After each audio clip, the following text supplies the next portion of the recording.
From Matthew.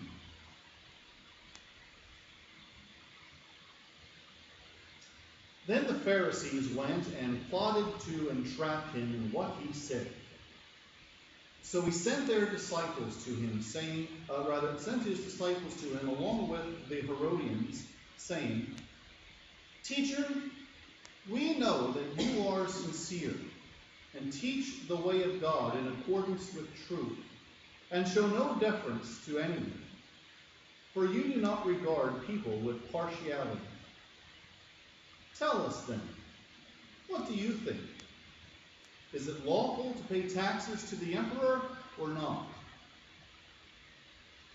But Jesus, aware of their malice, said, Why are you putting me to the test, you hypocrites? Show me the coin used for the tax. And they brought him a denarius. And he said to them, Whose head is this, and whose title? They answered, The emperor's. Then he said to them, Give therefore to the emperor the things that are the emperor's, and to God the things that are God's. When they heard this, they were amazed, and they left him and went away.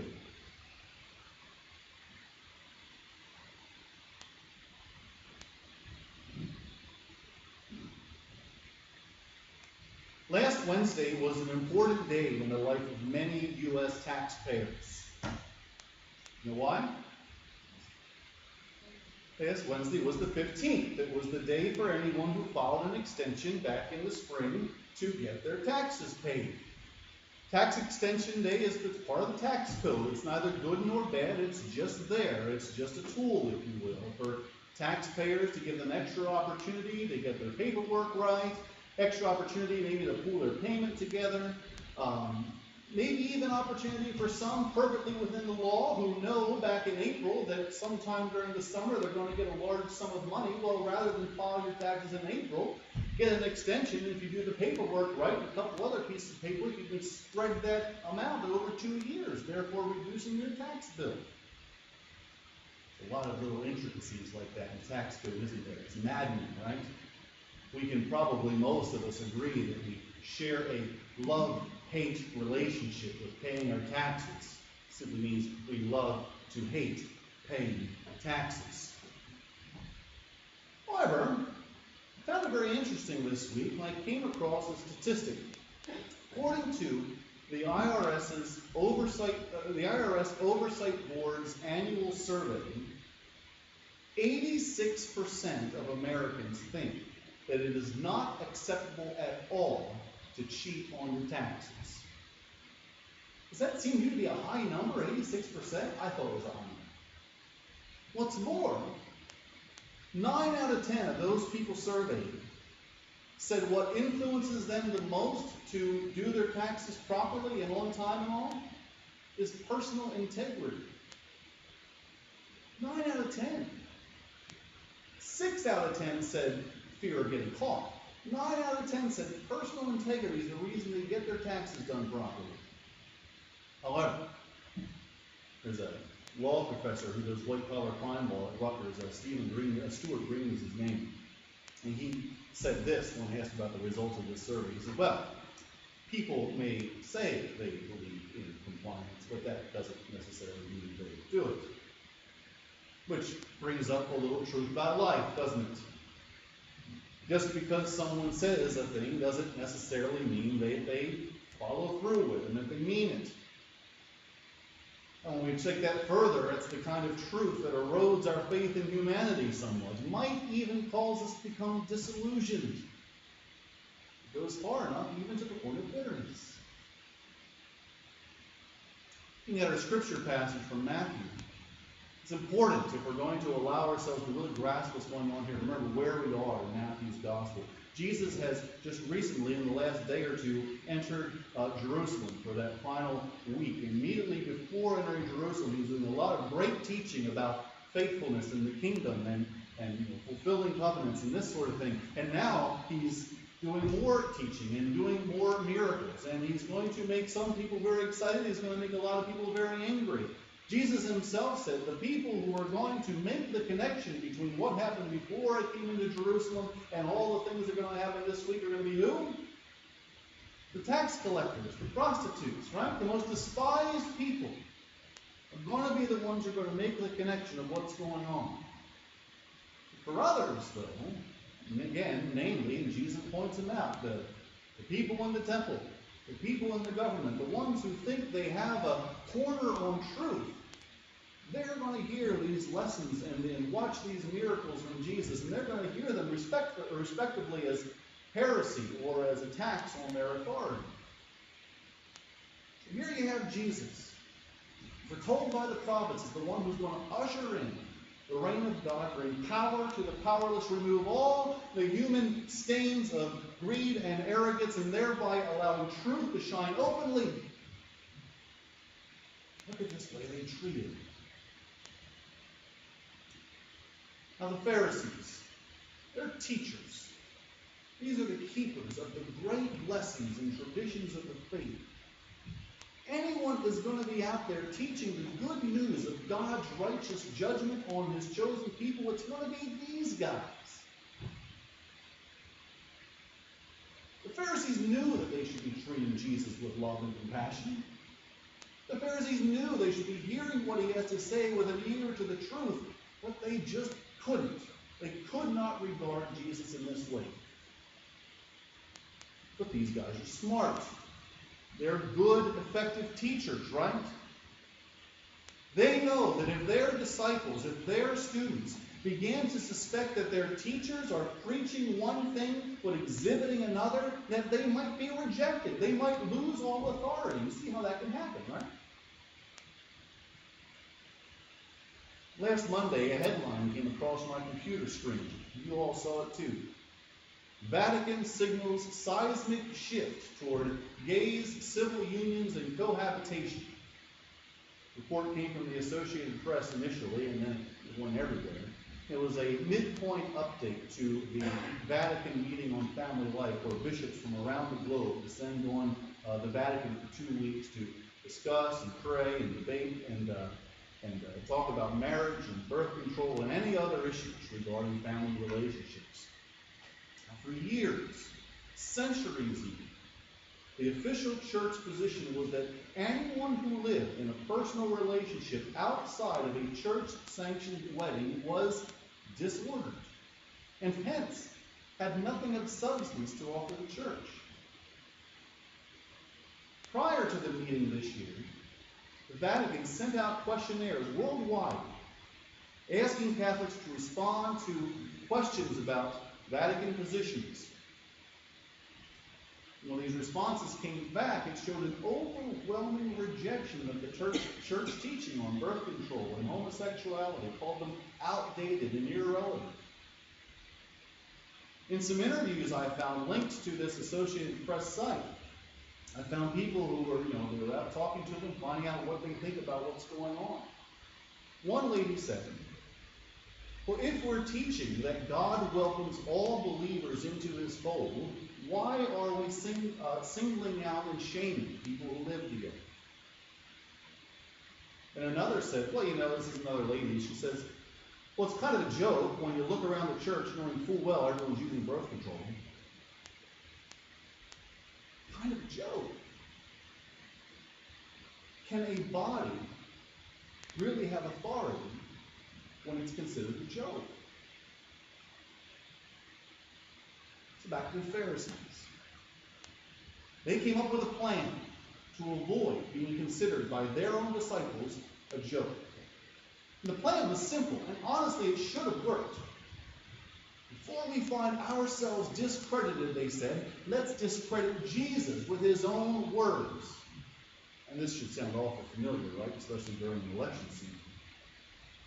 So we set out to entrap him. Like I said, the plan was very, very simple. We will just simply ask him about whether or not it's appropriate to pay taxes to the emperor.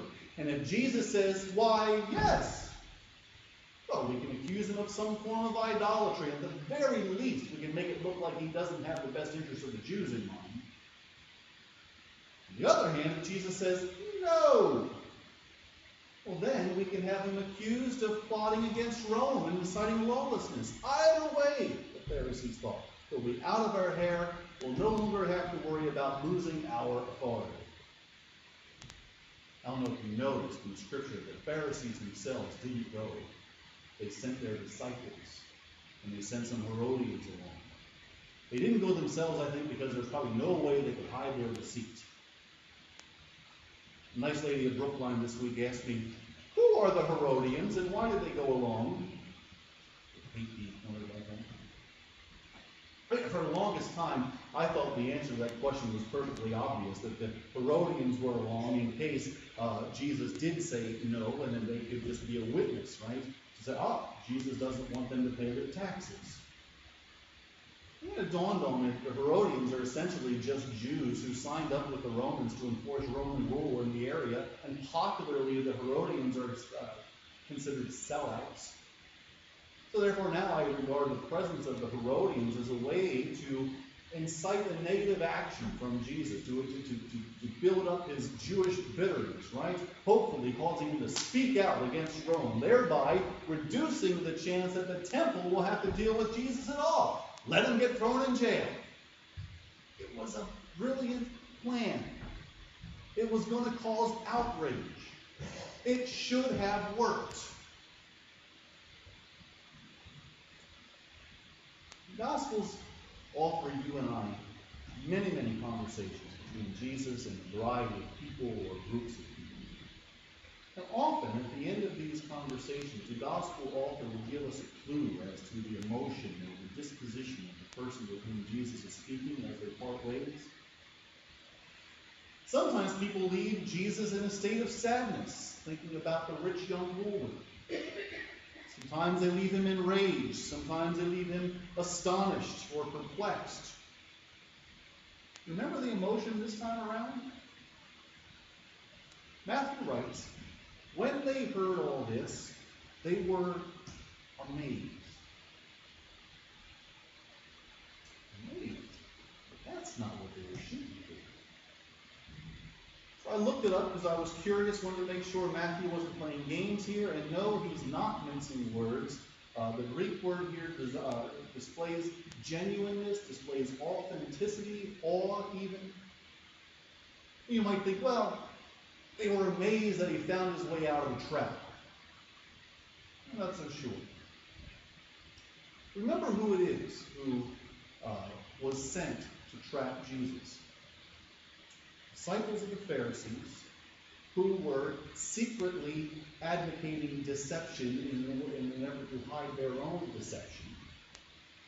And these Herodians, who were ultimately in service to Caesar, who was regarded as a god. Both of these parties were living in deception. They knew their Jewish traditions, though. They knew their teachings. And in Jesus' words, they immediately grasped what he was showing them. Jesus isn't teaching about taxes. He's teaching about relationships. Now, it is true that Jesus is borrowing from a long-standing Jewish understanding that everything belongs to God, therefore nothing belongs to Caesar, so therefore whatever you give to Caesar is ultimately meaningless. That's not the big part of this. The bigger part is the second part. Give to God the things that are God's. This is where they found the spiritual clarity. On the whole, our relationship with taxes is what? I want to give as little as I can, but still get back as much as I can. Not only that, but we know that politicians use taxes and the tax code as a tool to maintain divides between people, preying on people's sense of self-worth or entitlement. Right? It's the whole, it is mine mentality, and it affects us whether we're rich or whether we're poor or whether we're somewhere in between. And so when we go out there and we figure out a way, or we pay someone else to figure out a way, how to pay less in our taxes, we feel good about it. We feel like we won a little bit. Got one over on Uncle Sam, maybe. I remember an H&R Block commercial a few years ago where on the commercial, it guaranteed your local H&R Block agent will find you $100 more for you, and if he doesn't, we'll give you $50. Remember that one? I remember sitting there thinking, so, let me get this right. Someone just gets home from their tax preparer, someone they've known and trusted for years, and decides, okay, I'm going to take my returns into H&R Block, and when they don't find anything wrong with my taxes, they're going to give me an extra check for $50. But what if they do find something? Something little. What if they find something that throws into my mind the question of my relationship with my regular preparer? Is that money really more important than the relationship? Jesus is warning us about how easy it is to let our relationship with taxes be mirrored in our relationship with God. We've all been there. We've all experienced it. Each one of us has, in our own way and in so many words, done the calculations in our heads in an effort to figure out just how little we can give to God and get away with it. Now we can seize on that. We can flesh that out. It's a truth, right? But, we've spoken about it before. We know that we've all treated God in this way. It's just part of our human condition. It's part of why we needed Christ in our lives. I'm going to ask us to go a step deeper. Because those who came to Jesus that day did just that. How do I know they went a step deeper? Because they were amazed. Jesus revealed to the disciples of the Pharisees and to the Herodians that they were being used for the purpose of discrediting God. Jesus was not the victim of deception. They were. That same old truth of life popping up again. People are out there saying one thing, but they're really meaning another. It's that truth that erodes our faith in humanity to the point of disillusionment, maybe to the point of bitterness. But in having this revealed to them, why didn't they turn bitter? Why were they not filled at outrage against those who sent them? Very simply, relationships based in truth do not foster bitterness. When we have a truthful relationship with God, it is not okay for us to excuse our poor behaviors and strained attitudes toward one another. This is truth. And it's straight from Scripture. 1 John chapter 4 tells us, those who say, I love God, and hate their brothers are liars. For those who do not love a brother whom they have seen cannot love God whom they have not seen. The disciples saw that their teachers were using one of the oldest tricks in the book, using taxes, money, in order to justify a poor relationship with a fellow human being. Boy, we give money great power, don't we? We make decisions because of it. We leverage others with it. We make excuses for ourselves for not acting because of it. We cower in fear in order to save it. We even create classes of society based on how much of it we have. And Jesus, in a simple word, shows us how foolish we are to let money have that kind of power. Jesus removed from their minds the power of money, and he replaced it with love. And when Jesus does that with us, we too will be amazed. Thanks be to God. We're not going to